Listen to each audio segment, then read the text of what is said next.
The xenobiology training facility on Kepler 442b hummed with the nervous energy of 24 cadets from across the Galactic Coalition.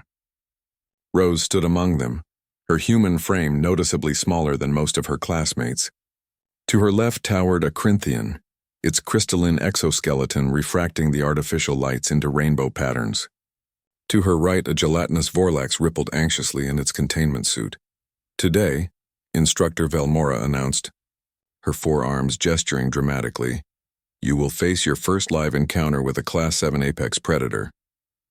The Thoraxian instructor's mandibles clicked with what might have been amusement. The shadow maw of Rigel Prime. A collective shudder ran through the assembled students. Rose had read about shadow maws in her xenobiology texts, apex predators that had evolved in complete darkness, hunting by sensing the electromagnetic signatures of fear itself. They were intelligent, ruthless, and had been responsible for the collapse of 3 separate colonization attempts. The specimen you'll meet today is a juvenile, Velmora continued, only 6 months old. But do not be fooled. Even at this age, it possesses all the hunting instincts of its species. Her primary eyes fixed on the group. Remember your training. Stay calm, Project Confidence.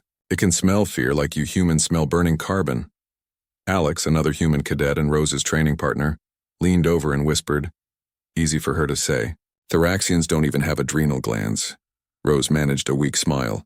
Alex had been her anchor since they'd arrived at the facility 3 months ago. The only other human in a class of 47 students representing 23 species. They'd bonded over shared rations that everyone else found bland and boring stories about Earth that fascinated their alien classmates. The doors to the observation arena hissed open, and the cadets filed in. The chamber was vast, designed to accommodate species of various sizes and environmental needs.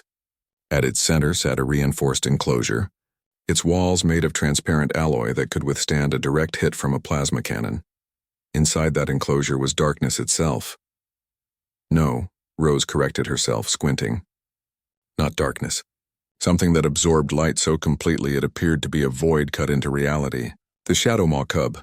Form a line, Velmora commanded. You will each approach the enclosure.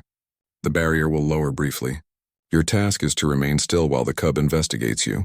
Do not run. Do not show fear. Shadow Maws respect only strength and calm. The first cadet, a heavily armored Greshnik, approached. The moment the barrier lowered, the darkness rippled. What emerged was a nightmare-given form, roughly the size of a large dog with 6 limbs that ended in claws like obsidian daggers. Its head was eyeless, but dozens of sensory tendrils writhed where a face should be, tasting the air, sensing electromagnetic currents. The Greshnik held firm for exactly 4 seconds before its armor plates flared bright orange. A natural fear response. The cub's tendrils snapped toward it and the creature released a sound like tearing metal. The Greshnik stumbled backward. Adequate, Velmora said, making a note. Next. One by one the cadets faced the predator. Some did better than others. The Vorlax actually managed to suppress its fear response entirely, its gelatinous form remaining perfectly still. The Corinthian lasted nearly 30 seconds before its crystalline structure began to resonate with anxiety, producing a high-pitched whine that drew the cub's attention. Then it was Alex's turn. Rose watched as her friend approached with characteristic confidence. Alex had always been the braver of the two, the one who volunteered first, who pushed harder in physical training. The barrier lowered. The Shadow Maw cub moved like liquid night, flowing toward Alex. Its tendrils extended, brushing against his uniform, sensing, analyzing. Alex stood perfectly still, his breathing controlled. His heart rate, Rose knew from training, forcibly slowed through meditation techniques. The cub circled him once, twice. Then it did something unexpected. It sat. Right in front of Alex, the nightmare creature sat like a dog waiting for its owner. Fascinating, Velmora muttered. It's showing submission behavior. I've never seen, but Alex's composure cracked. Just for a moment. Perhaps it was the shock of the creature's reaction, or maybe he'd simply held his breath too long. His heart rate spiked. Rose could see it in the slight widening of his eyes. The cub's tendrils snapped upright. Its head tilted, and then, dismissing Alex entirely, it turned toward the line of remaining cadets, toward Rose. Barrier up, Velmora shouted, but the cub was already moving. With impossible speed, it slipped through the closing gap. a shadow pouring between molecules of light. Cadets scattered.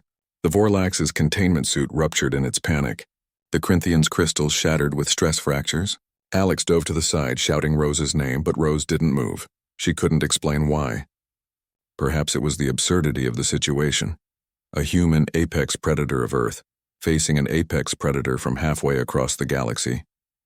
Perhaps it was the memory of her grandmother's ranch in Montana, where she'd learned to stand still when the wild horses approached. Perhaps it was simply that her fear had become so complete, it had looped back around to a strange, detached calm. The Shadow Maw cub flowed across the arena floor, ignoring the fleeing cadets, the shouting instructor, the lockdown alarms now blaring.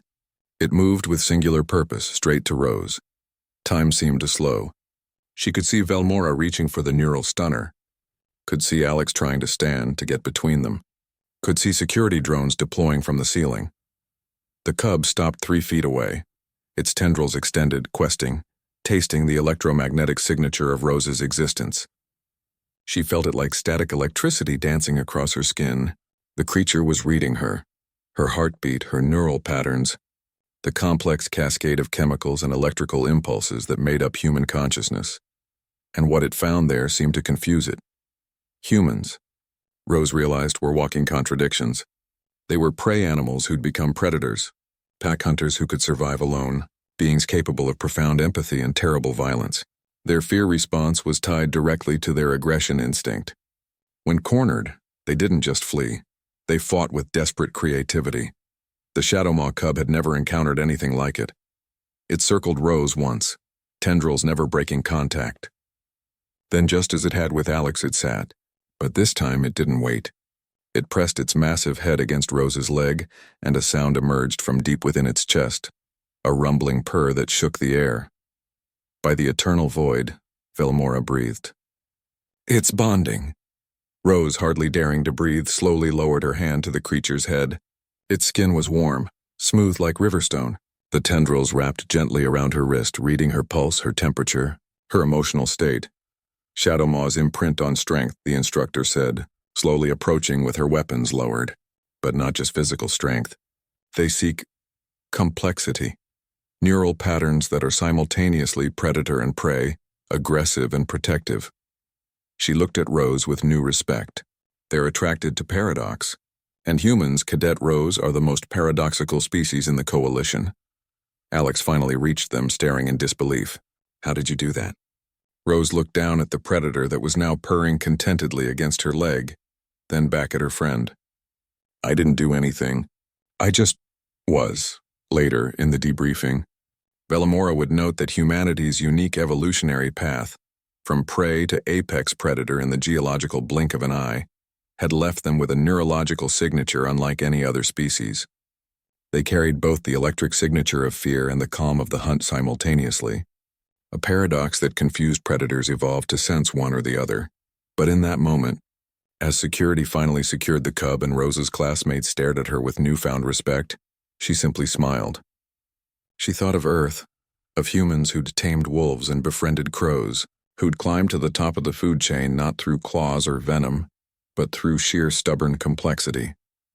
"Maybe," Rose said softly, scratching behind the cub's tendrils before the handlers led it away. "Fear isn't something to hide. Maybe it's just another tool we learned to use." The Shadow Maw cub looked back at her one last time before disappearing into its enclosure, and Rose could have sworn those eyeless tendrils were focused on her with something like recognition. Predator recognizing predator, or perhaps something more. Predator recognizing the species that had somehow learned to be prey and hunter both, and mastered the art of being neither and both at once.